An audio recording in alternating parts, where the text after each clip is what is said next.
సొరకాయలతోనే మొక్కులు చెల్లించుకునే విశిష్ట ఆలయం చిత్తూరు జిల్లా నారాయణవనంలో ఆసక్తి రేపుతోంది. సొరకాయల స్వామి అనే సిద్ధయోగి పేరిట 116 ఏళ్ల కిందటే ఏర్పాటైన ఈ ఆలయం నాటి నుంచి వెలుగుతున్న అఖండ జ్యోతితో భక్తులను ఆకర్షిస్తోంది. ఇక్కడి భక్తులు సొరకాయలనే మొక్కుగా చెల్లించుకుంటారు. అందుకే ఈ ఆలయంలో గోడలు, తలుపులు, స్తంభాలు ఇలా ఎటు చూసినా సొరకాయలే దర్శనమిస్తాయి. ప్రతి నెల పౌర్ణమి, అమావాస్యల్లో సొరకాయల స్వామికి ప్రత్యేక పూజలు, మహాభిషేకాలు, యాగ పూజలు నిర్వహిస్తారు. చిత్తూరు జిల్లాతో పాటు పొరుగున ఉన్న తమిళనాడు నుంచి భక్తులు వేలాదిగా తరలివస్తారు.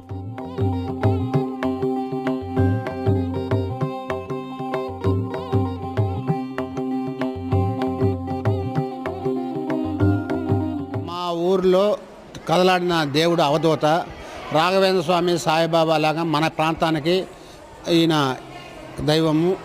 ఈ కోరిన కోరికలు తీర్చే దేవుడు, ప్రత్యక్షమైన దేవుడు కాబట్టి